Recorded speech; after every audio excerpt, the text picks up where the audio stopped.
Hello everyone, welcome to the one-shot lecture of the chapter Biodiversity. This is your class 12 biology chapter. We will be revising it within 10 to 15 minutes फटाफट से. जो term था biodiversity that was given by Edward Wilson. Edward Wilson was the person who gave this. Diversity तीन तरीके की होती है, species diversity, genetic diversity, ecological diversity. Species diversity जो होती है वो हमें देखने को मिलती है. Western Ghats has more species diversity than that which is present in Eastern Ghats. Genetic diversity is found within the same species. जैसे राउवुल्फ या वोमेटोरिया जो है वो हिमालयन रेंजेस पे देखने को मिलता है, बट अलग अलग स्पीशीज है इसकी. किसके बेसिस पे? पोटेंसी के बेसिस पे कि पोटेंसी कितनी है, and concentration of the chemical रेजोबाइन जो कि हमें राउवुल्फिया में देखने को मिलता है. ये एक मेडिसिनल प्लांट है. इकोलॉजिकल जो डाइवर्सिटी है वो इकोसिस्टम में कोई भी कंट्री, इंडिया जो कंट्री है, India has more ecological diversity than any Scandinavian country like Norway. Scandinavian country like Norway का मतलब ऐसी कंट्री जो अभी तक ज्यादा हैबिटेट नहीं है. नॉर्वे की जगह पे स्वीडन भी आ सकता है, स्वीडन, डेनमार्क, ये सारी चीजें आ सकती है. नेक्स्ट जो है ना, see this is a chapter, a lot of data base. तो आप अगर इसको जितना इस तरीके से लर्न करोगे it would be more better. तो ऐसे ही करना चाहिए आपको. पूरे वन शॉट्स में पूरे सारे डेटा एक पेज पे लिख लो and keep on revising it for 2 to 3 days, morning, evening, night, and you will be able to learn it. ठीक है. अब सेकेंड नंबर पे आता है ये पाई चार्ट्स. इसमें सबसे ज्यादा इनवर्टेब्रेट्स में अगर आप देखोगे तो इंसेक्ट्स वाला ग्रुप है, एंड इसको लर्न करने का तरीका ओथ बाय एम सी. तो दिस ओथ is other animal group. M से यहाँ पे मोलस्क है और क्रस्टेशियन, मतलब ये ज्यादा होगा, फिर ये इंसेक्ट ज्यादा है, वो तो हमें पता है. यहाँ पे आप इसको लर्न कर लो एफ बी राम से, that is fishes, birds, reptiles, amphibians, mammals. और लिखा कैसा है? तो फिशेस के बाद ऑर्डर में आप चलो, फिशेस के बाद एम्फीबियंस, फिर रेप्टाइल्स, फिर बर्ड्स और फिर मैमल्स. तो लिखा कैसा होता है वो भी इंपॉर्टेंट होता है ना, इसीलिए. उसके बाद यहाँ पे आपको पता है कि एनजीओ की जो कॉन्सेंट्रेशन है वो फंजाई से ज्यादा है. पहले तो ये याद रख लो, और बाकी का लर्न करने के लिए याद रख लो अ मोस्ट फेमस लाइकन. ठीक है, मुझे लग रहा है आपको दिख नहीं रहा होगा, but it is a most famous lichen. यहाँ पे आपका ए से हो जाएगा एल्गा, एम से हो जाएगा मॉसेस, एफ से हो जाएगा फर्न्स, एंड एल से lichen, a most famous lichen. ठीक है, तो ये आपके 3 पाई चार्ट्स हो गए. इंडिया जो है वो total 2.4% of the world area जो है वो कवर कर रहा है, but in the terms of diversity it is actually contributing 8.1%. इसीलिए इंडिया जो है वो one of the most 12 mega diverse countries में आती है. कौन सी पोजीशन पे आती है? 8th पोजीशन पे आती है. कितने प्लांट्स है? 45,000 प्लांट्स है. कितने एनिमल्स है? 90,000 एनिमल्स है. इसके अलावा यहाँ पे एक और डेटा है जिसको लर्न करने का तरीका होता है ऑल ऑन फेसबुक. ठीक है, यह शायद आपका स्पीशीज का डेटा है. ए से आता है आपका एंड्स जो कि है 20,000, और ओ से आता है ऑर्चिड्स जो कि अगेन है 20,000. एफ से आती है फिशेस है कुछ अराउंड 28,000. एंड बी से आते हैं बीटल्स, और बीटल्स का जो वैल्यू है ये है 3 लाख. ये आपको फर्स्ट पैराग्राफ में ही डेटा मिल जाएगा. सो इसको लर्न करने का निमोनिक. नेक्स्ट, अब अलग अलग साइंटिस्ट ने अलग अलग एस्टिमेट दिए कि कितने एस्टिमेट्स है, बट मेन अपना जो ग्लोबल एस्टिमेट दिया उसमें उन्होंने कहा कि अराउंड 7 मिलियन स्पीशीज है जो हो सकती है अर्थ पे, और उसमें से 22% अभी तक रिकॉर्डेड हो चुकी है. यानी कि अभी भी there is a potential of 1 lakh plants and 3 lakh animals which are yet to be discovered and not yet discovered. अब जब हम डाइवर्सिटी की बात करते हैं, ये अर्थ है, अर्थ में जब आप ट्रॉपिक्स से यहाँ पे ऊपर जाओगे पोल्स की तरफ, तो वहां पे डाइवर्सिटी कम होगी. ऐसा क्यों है? इट इज मेनली बिकॉज कि ट्रॉपिक्स में आपको सबसे ज्यादा सनलाइट मिली.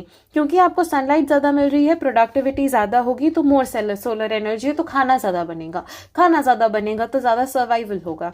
क्योंकि वार्म टेम्परेचर है तो अच्छा खासा सीजनल वेरिएशन ज्यादा नहीं हुआ है. एंड स्पीसिएशन जो है ना वो फंक्शन ऑफ टाइम है, मतलब ग्लेशिएशंस नहीं हुए हैं, कुछ नेचुरल कैलामिटीज नहीं आई है, जिसकी वजह से काफी कांस्टेंट टेम्परेचर रहा है, जिसकी वजह से ट्रॉपिक्स में जो है वो ज्यादा है. ठीक है, अब आता है बर्ड्स का डेटा. कितने बर्ड्स कहाँ पे प्रेजेंट है, तो आप उसको लर्न कर लो CING से, सिंग, बट सिंग की स्पेलिंग थोड़ी हमने चेंज कर दी. कोलंबिया में 1400 स्पीशीज है, इंडिया में 1200 है, नॉर्वे में 105 है, और आपके ग्रीनलैंड में 56 है. नॉर्वे जो है वो 41 डिग्री नॉर्थ पे है एंड ग्रीनलैंड 71 डिग्री नॉर्थ पे है.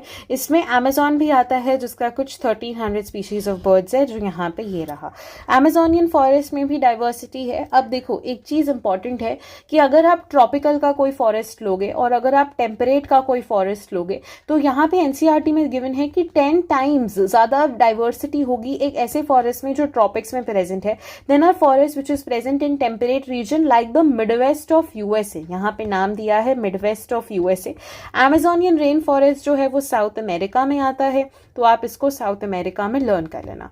अमेजोनियन रेन फॉरेस्ट का डेटा क्या है? इन्वर्टिब्रेट्स है ग्रेटर देन 1,25,000, प्लांट्स है ग्रेटर देन 40,000, एम्फीबियंस और मैमल सेम है 427। मान लो 4:27 हो रही है तो 427। रेप्टाइल्स 378 है, बर्ड्स मैंने आपको लर्न करवा दिया, एंड फिशेस 3,000 है। फिशेस का डेटा ज़्यादा है तो 1,25,000 फिर 40,000 फिर ये 3,000 याद कर लो, फिर 1,300, 427 और 378। फिर आया स्पीशीज एरिया रिलेशनशिप। अब ये था कि क्या कोई रिलेशन है, तो अलेक्जेंडर वॉन हम्बोल्ट थे जो कि एक he was a naturalist and he was a geographer, naturalist and a geographer, और जर्मन में रहने वाले थे तो जोग्राफर। तो उन्होंने अपना डेटा दिया, naturalist and geographer Alexander von Humboldt, जिन्होंने अपना ये डेटा दिया when he was actually roaming around the South American jungles। और उन्होंने कहा कि जब आप इसका डेटा प्लॉट कर दो तो स्पीशीज का जो परसेंटेज है वो डायरेक्टली एरिया से आता है, and it is a rectangular hyperbola जो आपको देखने को मिलता है। और अगर सेम चीज आप उसको लॉग स्केल पे करते हो तो log s is equal to log c plus z log a। यहाँ पे जो ये z है वो एक्चुअली में स्टीपनेस है, स्टीपनेस ऑफ द स्लोप। तो जब आप स्मॉलर एरिया कंसिडर करते हो तो स्टीपनेस जो है वो 0.1 से 0.2 होती है, बट वहीं पे जब आप लार्जर एरिया कंसिडर करते हो तो वो 0.6 से 1.2 हो जाती है, which is for the frugivorous. 1.15 है जो ट्रॉपिकल फॉरेस्ट में आपको फ्रूगीवोरस दिख रहे हैं वो इसके वजह से। तो एरिया बढ़ाने से जो स्टीपनेस है वो बढ़ती है। ये 0.1 से 0.2 अगर आप प्लांट्स जो है ब्रिटेन में प्रेजेंट है या फिर मोलस्क्स है जो न्यूयॉर्क में प्रेजेंट है, ये 3 नाम है, इसे भी लर्न कर लेना क्योंकि कुछ भी पूछता है इंडिया तो ये भी पूछ सकता है। ये प्लांट्स है जो कि यहाँ पे किस में प्रेजेंट है, ब्रिटेन में प्रेजेंट है, और कुछ बर्ड्स है जो कोलंबिया में प्रेजेंट है। ऐसा रैंडम डेटा भी अगर हम लेंगे तो उसका भी स्लोप 0.1 से 1.2 ही 0.1 से 0.2 ही आएगा क्योंकि स्मॉलर एरिया है।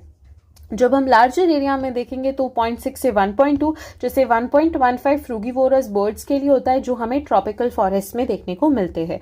फिर आया कि क्या कोई तरीका है, क्या कोई ऐसा रिलेशन है कि अच्छा कोई नंबर है और वो नंबर से कोई स्पीशीज का कोई रिलेशन है या कोई सर्वाइवल का रिलेशन है। तो डेविड टिलमैन आए, डेविड टिलमैन ने अपनी थ्योरी दी और डेविड टिलमैन ने कहा कि भाई जितनी ज़्यादा डाइवर्सिटी होगी उतनी ज़्यादा स्टेबिलिटी होगी। उन्होंने क्या किया, उन्होंने प्लॉट लिए, उन्होंने 6 प्लॉट लिए और उधर अलग अलग क्या किया, अलग अलग प्लांट्स को ग्रो करवाया।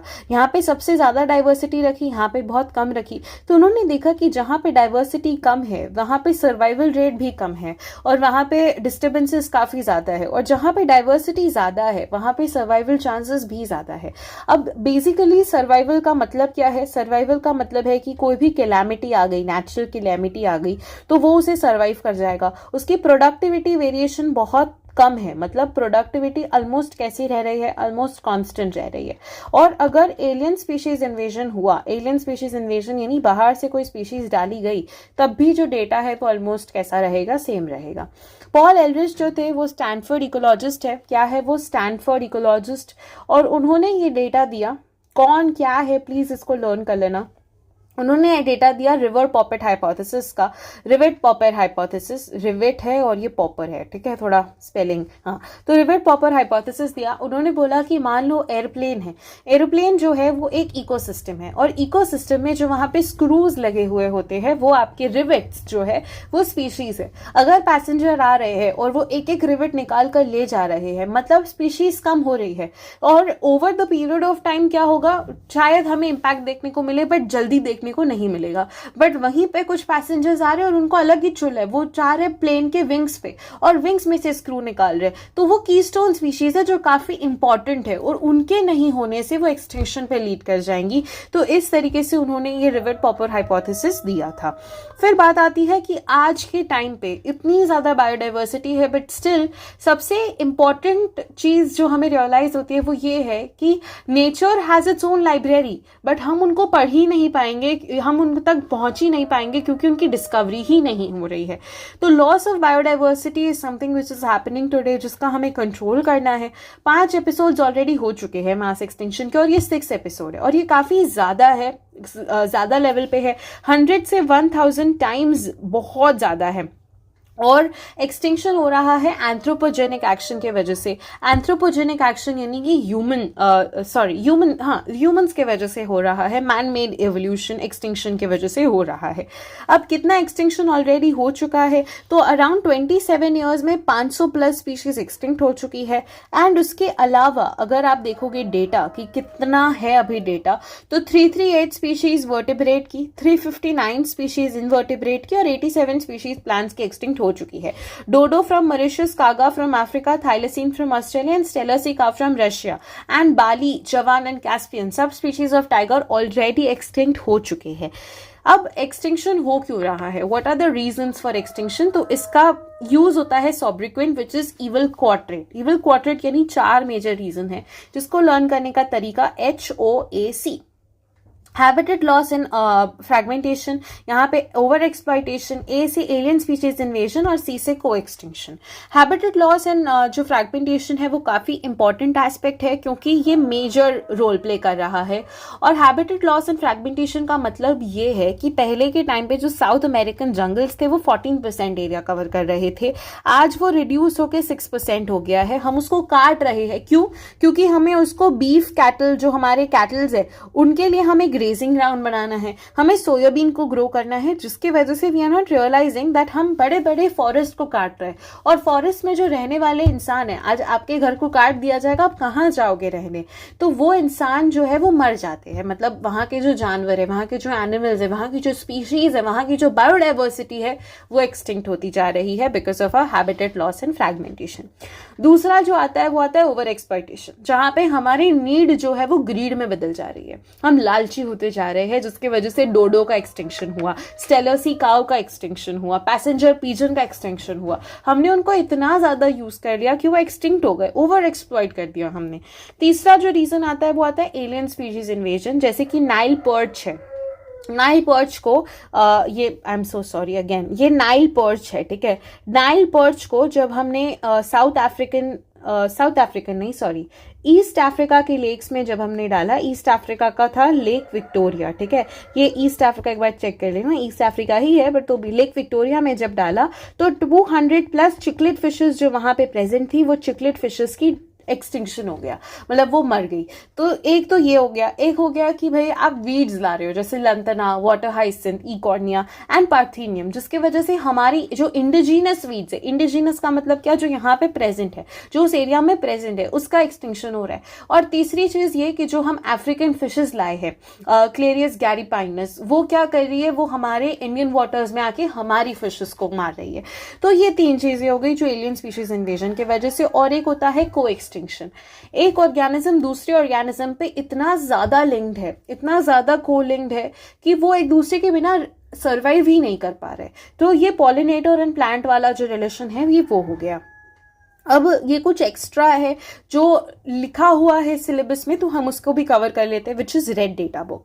रेड डेटा बुक जो है वो IUCN ने दी है और IUCN ने उसको डिफरेंट कैटेगरीज में रखा है। क्या कैटेगरीज है? सबसे पहले नॉट एवेल्युएटेड, यानी कि अभी तक उनको हमने पढ़ा ही नहीं है ऐसे स्पीशीज को और अभी तक उनका डेटा निकाला ही नहीं है। डेटा डेफिशिएंट है, यानी वो हमारी नजर में आ गई है वो स्पीशीज, बट अभी तक इतना ज्यादा डेटा नहीं है कि हम उनको लिख सके और उन पर स्टडी कर सके।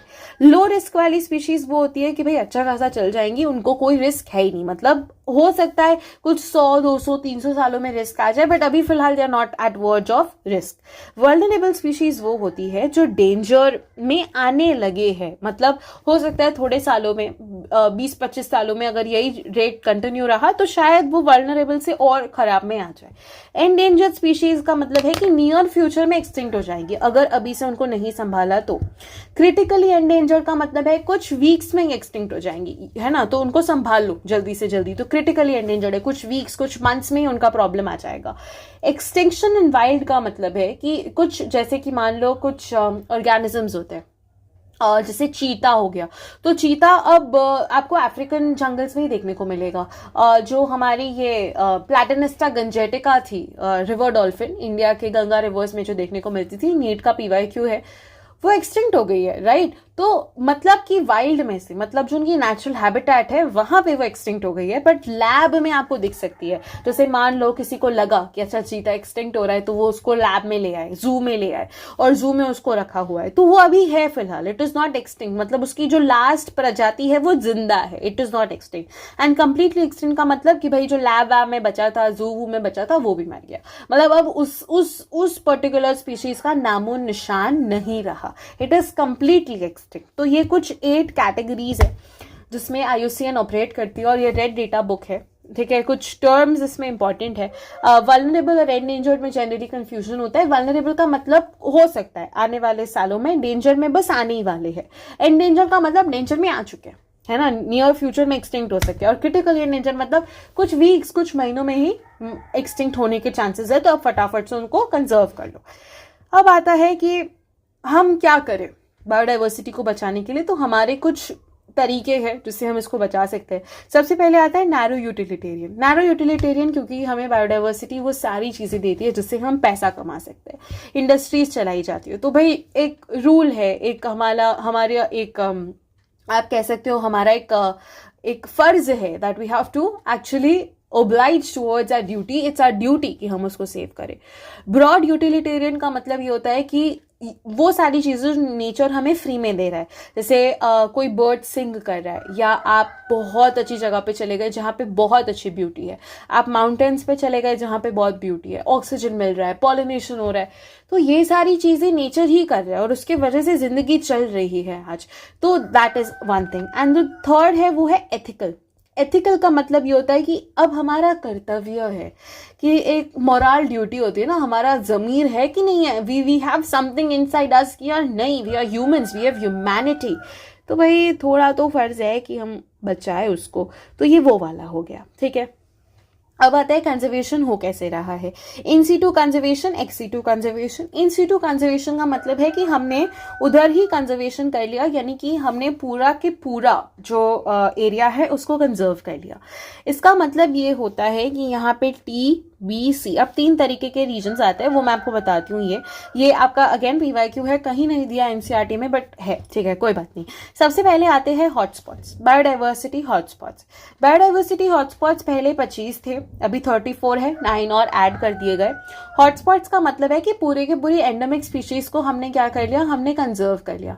एंडेमिक स्पीशीज क्या होती है कि मान लो अगर ये एरिया है और मैंने इस एरिया को वाइप आउट कर दिया, तो यहाँ पे जो स्पीशीज थी ना वो मुझे कहीं और नहीं मिलेंगी, तो ये होती है एंडेमिक स्पीशीज जो हॉटस्पॉट्स कंजर्व करते हैं। इंडिया में 3 हॉटस्पॉट्स है, एक हिमालयन रेंज में, एक वेस्टर्न घाट इन श्रीलंका में, और एक इंडो बर्मा में। तो तीनों नाम इंपॉर्टेंट है। सैक्रेड ग्रुव वो होते हैं जहां पे रिलीजियस एस्पेक्ट आ जाता है, जैसे चिपको मूवमेंट स्टार्ट हुआ था ताकि हम ट्रीज को बचा सके, तो जहां पे हमारा एक रिलीजियस एस्पेक्ट आ जाता है कि नहीं, हमारा नेचर है, हम जनरली ट्रीज को पूजा करते हैं, हम उनको मानते हैं, तो दैट इज रिलीजियस एस्पेक्ट, जहां पे हम नेचर को ये मानते हैं कि हमें उसको खत्म नहीं करना है, तो सैक्रेड ग्रूव्स बनाए जाते हैं। तो इंडिया में 4 सैक्रेड ग्रूव्स है। कौन से मैं आपको बता रही हूँ, आप उसको याद रखना। एक तो है आपका अरावली रीजन जो आपके राजस्थान में है। दूसरा आ गया Surguja, Chanda and Bastar regions of Madhya Pradesh. तो Surguja, Chanda and Bastar regions of Madhya Pradesh, Aravalli hills in Rajasthan. फिर आपके कुछ आते हैं, आपके कौन से पता है, खासी and Jaintia hills of Meghalaya और आपके वेस्टर्न घाट्स। तो ये 4 हो गए। कौन से देखो, Aravalli hills of Rajasthan, Surguja, Chanda and Bastar regions of Madhya प्रदेश, खासी and Jaintia hills of Meghalaya and western Ghats. उसके बाद आते हैं आपके biosphere reserves. Biosphere reserves biosphere reserves पहले 14 थे और 25 हो गए। अच्छा, दे वर नॉट हॉटस्पॉट्स, मतलब अच्छा, there is this one correction जो शायद मेरे बोलने में गलती हो गई। मैंने आपको शायद ये कहा कि हॉटस्पॉट्स पहले 14 थे और अभी 25 हो गए हैं। नहीं, गलती नहीं हुई थी। देखो, हॉटस्पॉट्स जो है वो 25 से 34 हुए, विच इज करेक्ट। जो बायोस्फीयर रिजर्व्स है वो 14 है, ठीक है। तो बायोस्फीयर रिजर्व्स 14 है हमारे, नेशनल पार्क्स जो है वो 90 है और वाइल्ड लाइफ सेंचुरीज 448 है। तो भी एक बार डेटा चेक कर लेना। बायोस्फीयर रिजर्व्स 14 है, नेशनल पार्क्स 90 है क्योंकि वो 4 का मतलब मैंने ऐसे लर्न किया है, एंड वाइल्ड लाइफ सेंचुरीज 448 है। तो भी जस्ट चेक इट वंस। अब बायोस्फीयर रिजर्व्स में क्या होता है, बायोस्फीयर रिजर्व्स में यहाँ पे एक बाहर वाला रीजन होता है जिसे हम ट्रांजिशन रीजन बोलते हैं, बीच वाला बफर जोन होता है एंड सबसे बीच में कोर होता है। तो ट्रांजिशन जोन में क्या होता है, थोड़ा बहुत पेट्रोलिंग चलती रहती है, थोड़ा बहुत ग्रेजिंग करवा लेते, तो ठीक है। बफर रीजन में कुछ नहीं होता। बफर रीजन में सिर्फ जो फॉरेस्ट डिपार्टमेंट के ऑफिसर्स होते हैं वही लोग जा सकते हैं। मतलब फिर वहां पे कोई मर गया, मतलब कोई टाइगर वाइगर मर गया तो, या कोई पर्टिकुलर एनिमल मर गया तो वहां पे जाके वो देख लेंगे। तो बफर जोन में सिर्फ पेट्रोलिंग कार्स या पेट्रोलिंग व्हीकल्स जो होते हैं ऑफिसर्स के, फॉरेस्ट ऑफिसर्स के, वही चाहते हैं। और कोर रीजन में बिल्कुल एक्टिविटी अलाउड नहीं है, कोई ह्यूमंस अलाउड नहीं है, कोई फर्क नहीं पड़ता, वो मेजर कोर रीजन है। तो ये हो गए बायोस्फीयर रिजर्व्स। नेशनल पार्क्स जो होते हैं वहां पे थोड़ा बहुत अलाउड है एक्टिविटी। आप नेशनल पार्क्स में जाते हो, काजीरंगा नेशनल पार्क है, पेरियर नेशनल पार्क है, रणथंबोर है, फिर ऐसे अलग अलग रणथंबोर नेशनल पार्क है, फिर आपका ये क्योलादो नेशनल पार्क है। So there are a lot of national parks जो है जहाँ पे आप जाते हो, वहाँ पे आप देख सकते हो, अलग अलग एनिमल्स को देख सकते हो, बोटिंग होती है। सो या it human activities are allowed overall, मोटा मोटा। एंड वाइल्ड लाइफ सेंचुरीज में तो काफी हद तक ह्यूमन एक्टिविटीज अलाउड होती है। वो तो फिर ऐसा बोलते हैं कि आप ग्रेजिंग भी करवा लो, ये सब भी करवा लेते वो लोग, तो ठीक है। मतलब एक्सीटो कंजर्वेशन का मतलब होता है जहाँ पे आप उस ऑर्गेनिज्म को वहां से ले जा रहे हो और रख रहे हो। अब क्या होता है, कभी कभी कंट्रीज का इतना बजट नहीं होता है कि वो लोग वहीं पे अंदर ही बना दे पूरा नेशनल पार्क या पूरा इन सीटू कंजर्वेशन करे, तो वो लोग कुछ नहीं करते, वो लोग उस एनिमल को उठा के एक्स सीटू कंजर्वेशन कर लेते हैं। तो बोटानिकल गार्डन्स है, जूलॉजिकल पार्क्स है, वाइल्ड लाइफ सफारी पार्क्स है, जो हम सफारी करने जाते हैं वो है, और सीड बैंक्स होते हैं। सीड बैंक में सीड को प्रिजर्व किया जाता है -196 डिग्री सेल्सियस लिक्विड नाइट्रोजन में, जिसे क्रायो प्रिजर्वेशन कहा जाता है। ऐसे ही जर्म प्लाज्म भी होता है, एनिमल्स का जर्म प्रिजर्व कर लिया जाता है, ताकि क्या हो कि आने वाले टाइम में अगर वो एक्सटिंक्ट भी हो जाए तो हम उसे शायद लैब में ग्रो कर सके। और अब जो हमारा बायोडाइवर्सिटी को सेव करना है तो उसके लिए कोई बाउंड्रीज नहीं है। तो समिट्स करवाए गए 1992 में अर्थ समिट हुआ था रियो डी जेनेरो में, और 2002 में वर्ल्ड समिट हुआ था ऑन सस्टेनेबल डेवलपमेंट, जहां पे 190 कंट्रीज ने प्लेज किया था कि 2010 तक they will be working on this, and biodiversity को जितना ज्यादा मैक्सिमम हो सके उतना ज्यादा हम बचाएंगे, because conservation of biodiversity is our right, is our moral duty. तो that's all for the chapter biodiversity. मैंने आपको पूरा चैप्टर कवर करवा दिया। That's all from my side. Will be meeting in the next class. Till then keep learning, take care, bye bye.